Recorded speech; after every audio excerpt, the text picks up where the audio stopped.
क्या आपने कभी सोचा था कि पाकिस्तान के पास एक दिन ऐसा लड़ाकू विमान होगा जो रडार को चकमा दे सके, जो आसमान में भारत के सबसे आधुनिक विमानों को सीधे चुनौती दे सके, जो स्टील्थ तकनीक से लैस होकर बिना पकड़े दुश्मन की सीमा में घुस सके, जो पलक झपकते ही मिसाइल दागे और गायब हो जाए? ये सपना नहीं है, ये हकीकत बनने वाली है। चीन ने पाकिस्तान को अपना सबसे खतरनाक और सबसे आधुनिक लड़ाकू विमान देने का फैसला किया है, J-35 stealth fighter jet.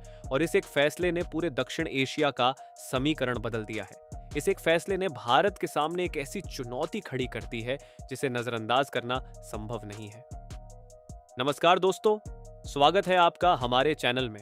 Operation सिंदूर के बाद भारत और पाकिस्तान के बीच जो तनाव पैदा हुआ वो अभी पूरी तरह खत्म नहीं हुआ है। दोनों देशों की सेनाएं सतर्क हैं, दोनों देश अपनी ताकत बढ़ा रहे हैं, दोनों देश अगले टकराव की तैयारी कर रहे हैं। और इसी बीच ये खबर आई है जो भारत के लिए एक बहुत बड़ी चुनौती खड़ी करती है। पाकिस्तान को J-35 मिलने वाला है, और अगर ऐसा हुआ तो ऑपरेशन सिंदूर 2 में हालात पहले से बहुत अलग हो सकते हैं। आसमान की लड़ाई पहले से कहीं ज्यादा खतरनाक हो सकती है। तो आज हम विस्तार से समझेंगे J-35 क्या है, ये कितना खतरनाक है, पाकिस्तान इसे क्यों चाहता है, चीन इसे क्यों दे रहा है, और भारत के लिए यह कितनी बड़ी मुसीबत बन सकता है। सबसे पहले बात करते हैं J-35 की। J-35 चीन का 5वीं पीढ़ी का स्टील्थ लड़ाकू विमान है। इसे श्यांगयांग एयरक्राफ्ट कॉरपोरेशन ने बनाया है। शुरुआत में यह चीन की नौसेना यानी पीपल्स लिबरेशन आर्मी नेवी के लिए बनाया गया था, विमानवाहक पोतों से उड़ान भरने के लिए। लेकिन अब चीन इसे निर्यात करने की योजना बना रहा है और पाकिस्तान इस निर्यात सूची में सबसे ऊपर है। J-35 की सबसे बड़ी ताकत है इसकी स्टील्थ तकनीक। इसका पूरा ढांचा और डिजाइन ऐसा बनाया गया है कि रडार की तरंगें इससे टकराकर वापस नहीं लौटती। इसका मतलब है कि रडार स्क्रीन पर यह विमान लगभग अदृश्य हो जाता है। इसके अलावा इसकी अधिकतम रफ्तार मैक 1.8 से भी ज्यादा है। इसकी मारक रेंज 1200 किलोमीटर से अधिक है। यह PL-15 जैसी BVR यानी बिहाइंड विजुअल रेंज मिसाइलें दाग सकता है, जिनकी रेंज 200 किलोमीटर से ज्यादा है। और इसमें एडवांस्ड AESA रडार लगा है जो एक साथ कई टारगेट को ट्रैक कर सकता है और एक साथ कई मिसाइलें गाइड कर सकता है। सीधे शब्दों में कहें तो J-35 एक उड़ता हुआ भूत है। आता है, मारता है और गायब हो जाता है, और दुश्मन को पता भी नहीं चलता कि हमला कहां से हुआ। अब समझते हैं कि पाकिस्तान इसे क्यों चाहता है।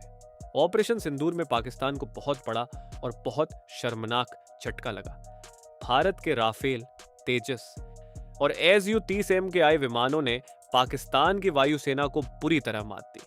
पाकिस्तान के F-16 और JF-17 थंडर, जिन पर उसे बड़ा नाज था, वो भारत के आधुनिक विमानों के सामने बुरी तरह कमजोर साबित हुए। पाकिस्तान की वायुसेना के अनुभवी पायलट भी भारतीय वायुसेना की रणनीति और हथियारों के सामने टिक नहीं पाए। इस हार के बाद पाकिस्तान अच्छी तरह समझ गया कि अगर उसे भारत का मुकाबला करना है तो उसे एक ऐसा विमान चाहिए जो भारत के रडार सिस्टम को चकमा दे सके, जो भारत के एयर डिफेंस नेटवर्क को भेद सके, जो BVR मिसाइलों से लैस होकर भारतीय विमानों को पहले ही निशाना बना सके, और जो आसमान में पाकिस्तान को एक नई ताकत दे सके। J-35 यही सब कर सकता है। और चीन के लिए यह सौदा क्यों फायदेमंद है, यह समझना भी जरूरी है। चीन हमेशा से चाहता है कि भारत दोनों तरफ से दबाव में रहे। उत्तर में LAC पर चीन खुद दबाव बनाए और पश्चिम में पाकिस्तान के जरिए भारत पर दूसरा दबाव हो। J-35 देकर चीन पाकिस्तान को एक ऐसा हथियार दे रहा है जो सीधे भारत की वायुसेना को चुनौती देगा। साथ ही चीन J-35 की बिक्री से पैसा भी कमाएगा और अपनी हथियार निर्यात क्षमता भी दुनिया को दिखाएगा। यह सिर्फ एक हथियार का सौदा नहीं है, यह भारत को चारों तरफ से घेरने की एक बड़ी और सुनियोजित रणनीति का हिस्सा है। अब आते हैं सबसे जरूरी और सबसे चिंताजनक सवाल पर, भारत के लिए यह कितना बड़ा खतरा है।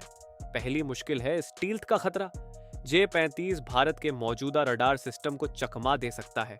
इसका मतलब है कि भारतीय वायुसेना को पता ही नहीं चलेगा कि दुश्मन का विमान कहाँ है, और जब तक पता चलेगा तब तक बहुत देर हो चुकी होगी। स्टील्थ विमान का यही सबसे बड़ा खतरा है। वो आपको देख रहा होता है, लेकिन आप उसे नहीं देख पाते।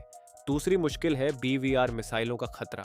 J-35 PL-15 मिसाइलें दाग सकता है, जिनकी रेंज 200 किलोमीटर से ज्यादा है। इसका मतलब यह है कि भारतीय पायलट दुश्मन के विमान को आंखों से देखने से पहले ही मिसाइल उसके पास पहुंच सकती है। ये एक ऐसी क्षमता है जो हवाई युद्ध के पूरे तरीके को बदल देती है। तीसरी मुश्किल है एयर डिफेंस की सीमाएं। भारत के पास S-400 है जो दुनिया के बेहतरीन एयर डिफेंस सिस्टम में से एक है, लेकिन स्टील्थ विमानों के खिलाफ S-400 की भी एक सीमा होती है। किसी भी एयर डिफेंस सिस्टम के लिए स्टील्थ विमान को समय पर पकड़ना बेहद मुश्किल होता है। चौथी और सबसे बड़ी मुश्किल है दो मोर्चों पर एक साथ कतरा। अगर कभी ऑपरेशन सिंदूर 2 जैसी स्थिति आई तो भारत को एक साथ उत्तर में चीन की PLA और पश्चिम में J-35 से लैस पाकिस्तानी वायुसेना का सामना करना पड़ सकता है। ये एक बहुत बड़ी रणनीतिक चुनौती होगी जिसके लिए भारत को अभी से तैयारी करनी होगी।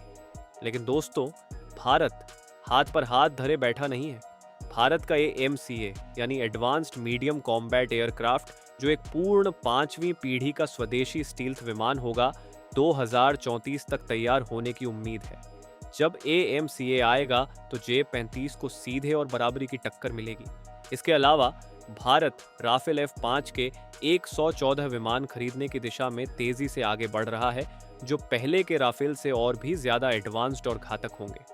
DRDO के 28 नए हथियार सिस्टम में एडवांस्ड एयर डिफेंस सिस्टम भी शामिल हैं और भारत लो फ्रीक्वेंसी रडार तकनीक पर काम कर रहा है, जो स्टील्थ विमानों की छुपने की क्षमता को कमजोर कर सकती है और उन्हें पकड़ने में मदद कर सकती है। भारत की वायुसेना दुनिया की सबसे अनुभवी और सबसे ताकतवर वायुसेनाओं में से एक है। ऑपरेशन सिंदूर ने ये एक बार फिर साबित कर दिया। हमारे पायलट दुनिया के सबसे बेहतरीन पायलटों में से हैं। हमारी रणनीति दुनिया की सबसे तेज और सबसे प्रभावी रणनीतियों में से एक है। लेकिन J-35 का खतरा असली है। इसे कम नहीं आंकना चाहिए और इसे नजरअंदाज करना तो बिल्कुल नहीं चाहिए। दोस्तों, दक्षिण एशिया की राजनीति तेजी से बदल रही है। चीन और पाकिस्तान मिलकर भारत के खिलाफ एक नई और खतरनाक रणनीति बना रहे हैं। J-35 उसी रणनीति का सबसे नया और सबसे तेज धार हथियार है, लेकिन भारत भी बदल रहा है। आत्मनिर्भर भारत का मिशन, DRDO की बढ़ती ताकत, राफेल की दहाड़, AMCA का वादा और भारतीय जवानों का अटूट हौसला, ये सब उस तैयारी की निशानी है जो किसी भी दुश्मन को करारा और मुंहतोड़ जवाब देने में पूरी तरह सक्षम है। ऑपरेशन सिंदूर 2 हो या न हो, भारत हर हाल में तैयार रहेगा, क्योंकि यही नया भारत है, यही आत्मनिर्भर भारत है, यही 2026 का भारत है और इस भारत को कोई नहीं रोक सकता। अगर आपको ये वीडियो पसंद आई तो अभी लाइक करें, शेयर करें और सब्सक्राइब करना मत भूलिए। नीचे कमेंट में बताइए, क्या आपको लगता है कि J-35 मिलने के बाद पाकिस्तान सच में भारत को आसमान में चुनौती दे सकता है, या भारत की वायुसेना हर हाल में बेहतर और मजबूत रहेगी? अपनी राय जरूर दीजिए। मिलते हैं अगली वीडियो में। जय हिंद।